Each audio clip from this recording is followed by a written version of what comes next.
नमस्कार, मैं नेहा मोदी। अब वक्त हो चला है प्राइम टाइम बुलेटिन का। सबसे पहले नजर डालते हैं आज के हेडलाइंस पर। एमबी हॉस्पिटल में मोबाइल चोर दबोचा गया, होमगार्ड जवानों की सतर्कता से खुला मामला, फरार साथी की तलाश में जुटी पुलिस।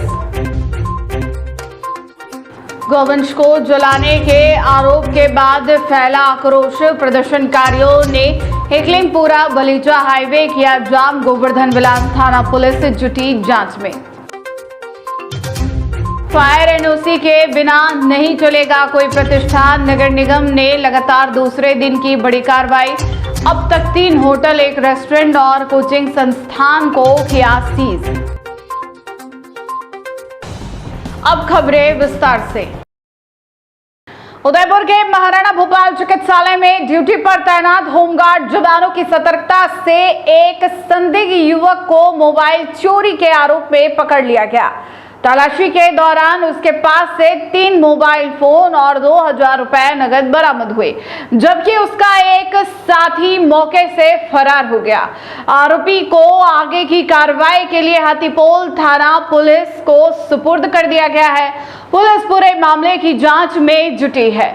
अस्पताल परिसर में संदिग्ध गतिविधियों पर पैनी नजर रख रहे होमगार्ड जवानों की मुस्तैदी से एक मोबाइल चोर पुलिस के हत्थे चढ़ गया। मामला उदयपुर के महाराणा भूपाल चिकित्सालय का है, जहां शुक्रवार सुबह ड्यूटी के दौरान होमगार्ड प्रभारी माधव सिंह और उनकी टीम ने एक संदिग्ध युवक को रोककर पूछताछ की।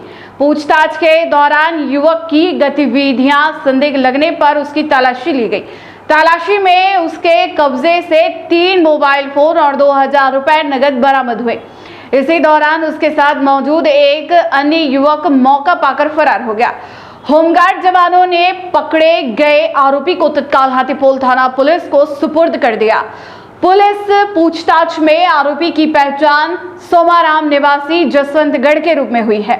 पुलिस अब आरोपी से यह पता लगाने का प्रयास कर रही है कि बरामद मोबाइल किन लोगों के हैं और वह शहर में मोबाइल चोरी की अन्य वारदातों में भी शामिल रहा है या नहीं। साथ ही फरार हुए उसके साथी की तलाश भी तेज कर दी गई है। जांच के दौरान बरामद किए गए मोबाइल फोनों की पहचान कर उन्हें उनके वास्तविक मालिकों को वापस सौंप दिया गया है। पुलिस का कहना है कि आरोपी से पूछताछ जारी है और उसके आपराधिक रिकॉर्ड सहित पूरे नेटवर्क की भी जांच की जा रही है।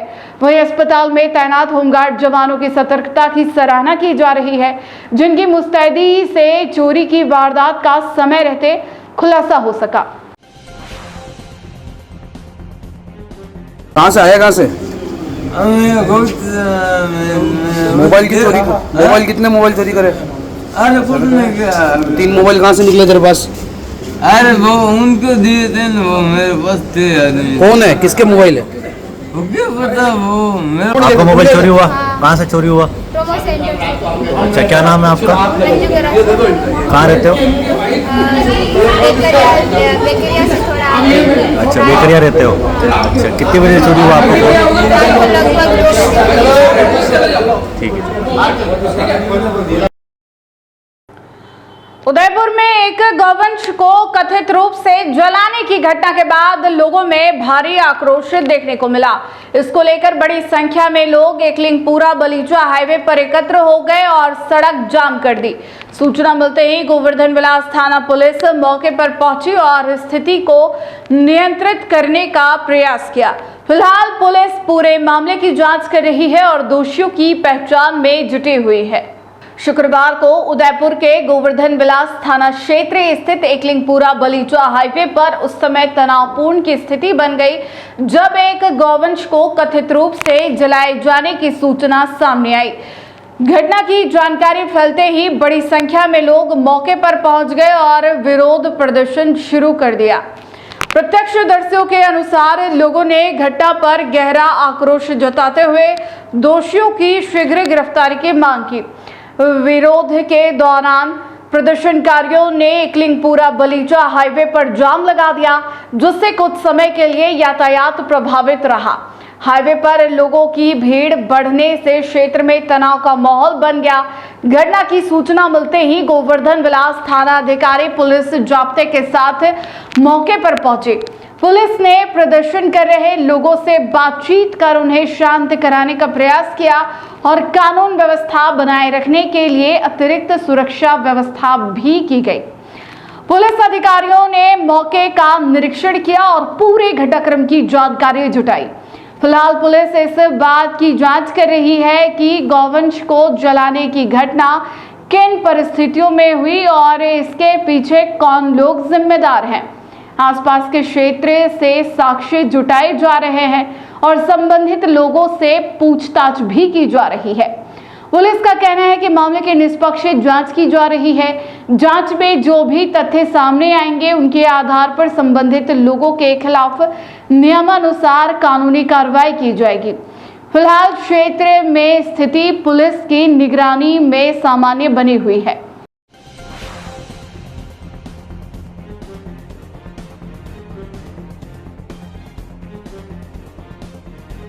होना चाहिए। हमारी बात सुनिए, हमको 1 घंटा हो गया, हमको 1 घंटा हो गया यहाँ पे।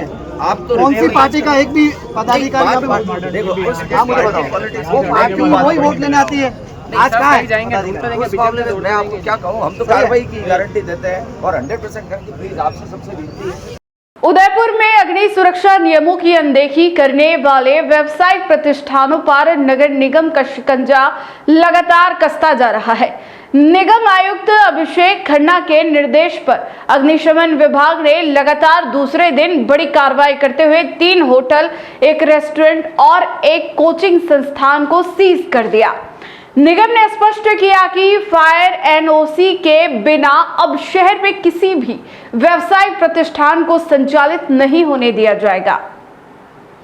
जन सुरक्षा को प्राथमिकता देते हुए नगर निगम उदयपुर का अग्निशमन विभाग लगातार दूसरे दिन भी सख्त कार्रवाई करता नजर आया। निगम आयुक्त अभिषेक खन्ना के निर्देश पर उन प्रतिष्ठानों के खिलाफ कार्रवाई की गई जिन्होंने पूर्व में जारी नोटिसों के बावजूद अग्नि सुरक्षा मानकों का पालन नहीं की। नगर निगम आयुक्त अभिषेक खन्ना ने बताया कि शहर में लंबे समय से विशेष अभियान चलाकर सभी व्यावसायिक प्रतिष्ठानों को अग्निशमन उपकरण स्थापित करने और फायर सुरक्षा मानकों का पालन करने के लिए पहले जागरूक किया गया। इसके बाद संबंधित प्रतिष्ठानों को नोटिस जारी कर निर्धारित समय में आवश्यक व्यवस्थाएं सुनिश्चित करने के निर्देश दिए गए। इसके बावजूद कई संचालकों ने नियमों की अनदेखी जारी रखी। मुख्य अग्निशमन अधिकारी बाबूलाल चौधरी के नेतृत्व में गुरुवार को सेक्टर 3 स्थित मीरा होटल, गुलाब बाग स्थित ग्रैंड सीता होटल, सेक्टर 14 स्थित एक रेस्टोरेंट और सेक्टर 3 सेवा आश्रम स्थित ग्रैंड गिफ्ट कॉम्प्लेक्स में संचालित कोचिंग संस्थान को अग्नि सुरक्षा प्रावधानों के तहत सीज कर दिया गया। कार्रवाई के दौरान अग्निशमन अधिकारी शिवराम मीणा, सहायक अग्निशमन अधिकारी नवदीप सिंह बग्गा, निगम पुलिस निरीक्षक मांगीलाल डांगी और निगम का जाब्ता मौजूद रहा। मुख्य अग्निशमन अधिकारी बाबूलाल चौधरी ने बताया कि निरीक्षण के दौरान संबंधित प्रतिष्ठानों में आवश्यक अग्निशमन उपकरणों का अभाव, आपातकालीन निकास व्यवस्था की कमी, फायर सेफ्टी मानकों की अनुपालना नहीं होना और फायर एनओसी प्राप्त नहीं करना पाया गया। नोटिस दिए जाने के बाद भी निर्धारित समय में सुधारात्मक कार्रवाई नहीं किए जाने पर आमजन के जानमाल की सुरक्षा को देखते हुए सीजिंग की कार्रवाई की गई।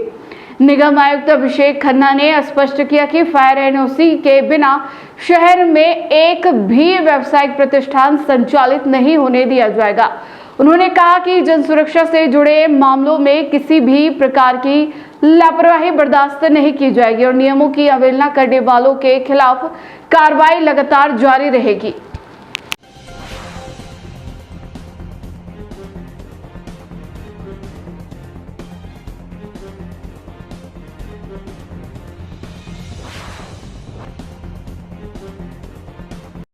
उदयपुर में किशोरी की संदिग्ध मौत के मामले में बड़ा अपडेट सामने आया है। पुलिस ने मामले में कार्रवाई करते हुए 2 आरोपियों को गिरफ्तार कर लिया है। वहीं शुक्रवार को परिजनों ने पोस्टमार्टम के बाद किशोरी का शव भी उठा लिया। शादी समारोह से लापता हुई किशोरी की उपचार के दौरान मौत के बाद परिजनों ने अपहरण, गलत हरकत और हत्या के आरोप लगाए थे। उदयपुर जिले के उमरड़ा क्षेत्र में शादी समारोह के दौरान लापता हुई किशोरी की संदिग्ध मौत के मामले में पुलिस ने कार्रवाई करते हुए 2 आरोपियों को गिरफ्तार कर लिया है। गिरफ्तार आरोपियों की पहचान गणेश और पप्पू के रूप में हुई है। वहीं शुक्रवार को पोस्टमार्टम की प्रक्रिया पूरी होने के बाद परिजनों ने किशोरी का शव अपने सुपुर्द लेकर अंतिम संस्कार के लिए रवाना किया। परिजनों के अनुसार किशोरी शादी समारोह के दौरान अचानक लापता हो गई थी। बाद में वह गंभीर हालत में अस्पताल में भर्ती मिली, जहां उपचार के दौरान उसकी मौत हो गई। मृतका के पिता ने आरोप लगाया कि गांव के कुछ युवक किशोरी को अपने साथ ले गए थे और उसके साथ गलत हरकत करने के बाद गंभीर रूप से घायल कर दिया। परिवार का आरोप था कि घटना की सूचना पुलिस को देने के बावजूद समय रहते प्रभावी कार्रवाई नहीं की गई। इसी के विरोध में गुरुवार को बड़ी संख्या में ग्रामीण समाजजन और परिजन हिरणमगरी थाना पहुंचे और आरोपियों की शीघ्र गिरफ्तारी, निष्पक्ष जांच और दोषियों के खिलाफ कड़ी कार्रवाई की मांग करते हुए विरोध प्रदर्शन किया। ग्रामीणों का कहना था कि एक बेटी की मौत के बाद भी आरोपियों की गिरफ्तारी नहीं होने से परिवार को न्याय नहीं मिल पा रहा था। मृतका के पिता ने ज्ञापन देकर अपहरण और हत्या का मामला दर्ज करने, मेडिकल बोर्ड से पोस्टमार्टम कराने और पूरे घटनाक्रम की गहन जांच की मांग की थी। अब पुलिस ने मामले में 2 आरोपियों गणेश और पप्पू को गिरफ्तार कर लिया है। पुलिस का कहना है कि मामले की जांच जारी है और सभी पहलुओं की गहनता से पड़ताल की जा रही है।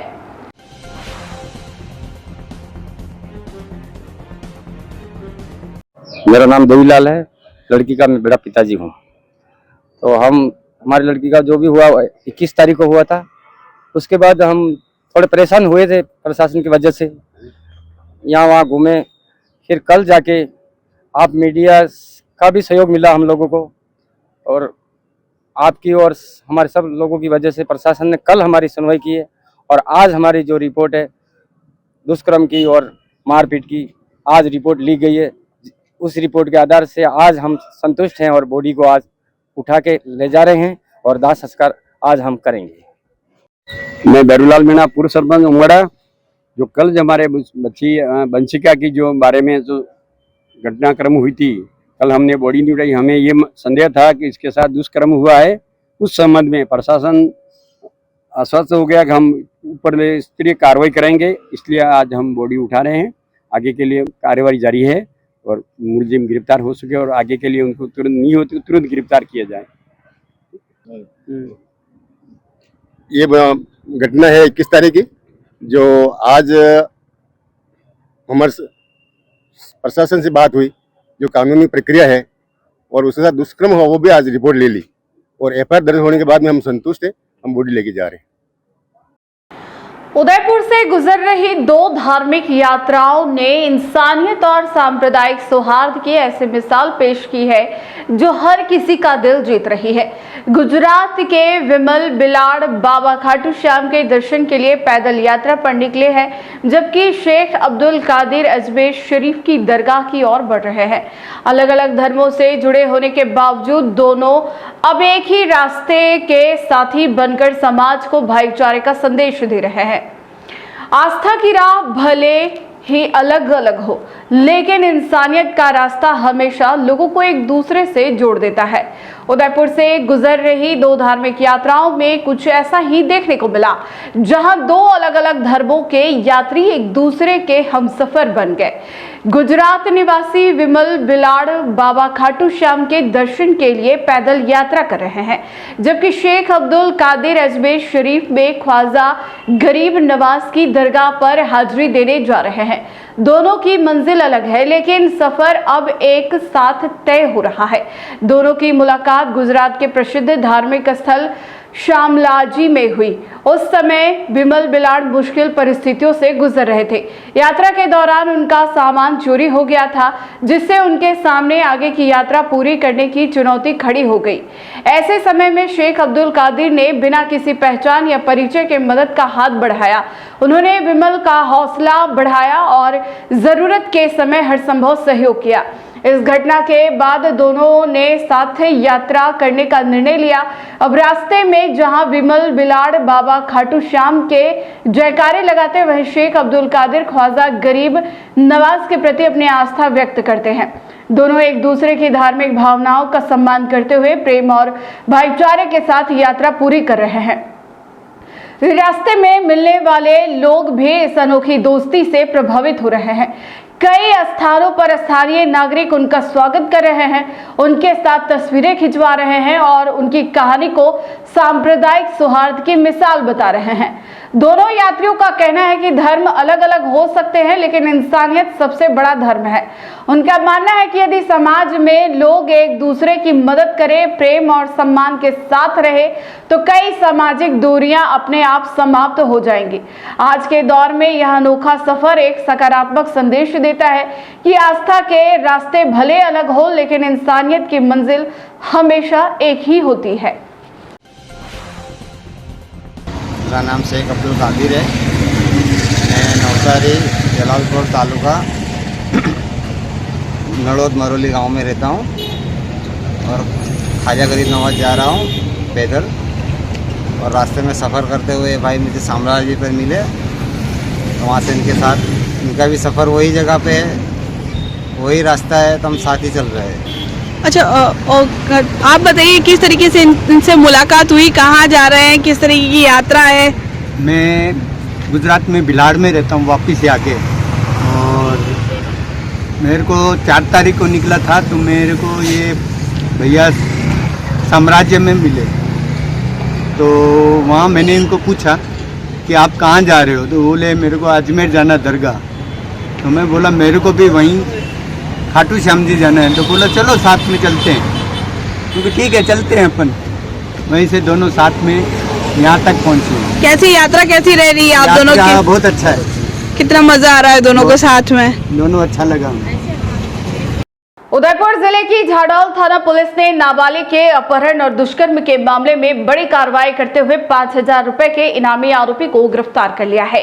जिला पुलिस अधीक्षक डॉक्टर अमृता दोहन के निर्देश पर पुलिस टीम ने लगातार प्रयास करते हुए फरार आरोपी को तकनीकी सहायता और आसूचना के आधार पर पकड़ने में सफलता हासिल की। गिरफ्तार आरोपी से मामले में आगे की पूछताछ और अनुसंधान जारी है।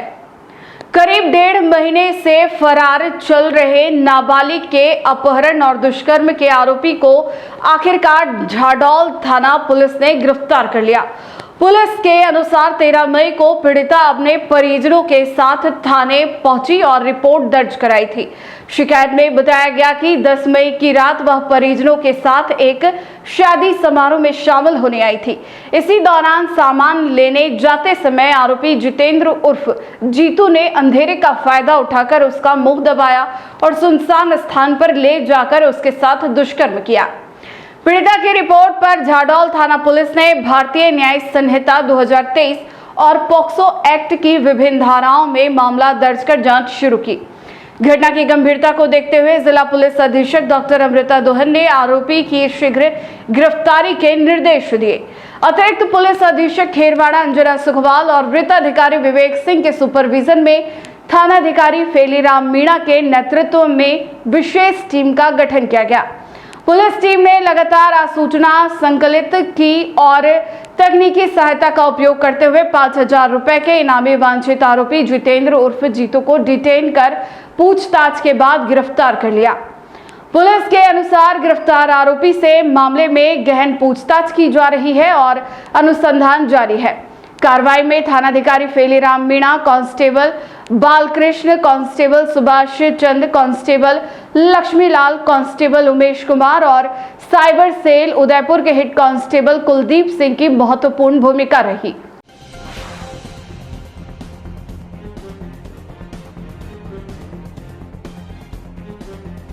टी न्यूज राजस्थान के बुलेटिन में फिलहाल अब तक के लिए इतना ही। आइए चलते चलते फिर से नजर डालते हैं आज की टॉप हेडलाइंस पर।